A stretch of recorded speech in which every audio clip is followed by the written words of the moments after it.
Düşünmeseydin bugün köp söylenim, çalışıpsan gece öğlenim. İnne seni dinlemeyen, sendine yalan söyleyen, nem üçün bir derek koymayan.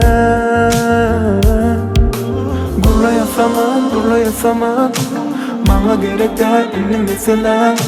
Men üçün sen sözlen yöne sağ.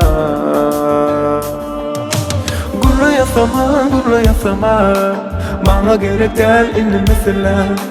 Men vaktimden sen yaman arzan. Sen sergezar ne?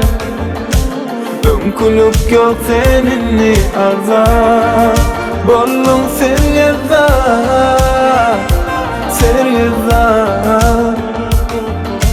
ömkülük yok seninni arzan.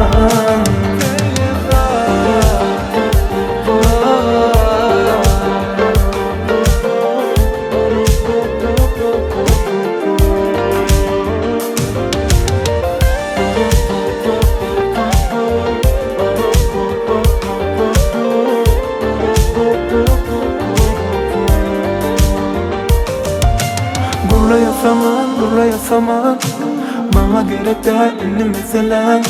Men üçün sen sözlen yöne sağ. Gurlayasaman, bana gerek değil inni mesela. Men vaktimden sen yaman arzan. Sen sergezar ne? Ömkülük yok seninni arzan. Bollun sergezar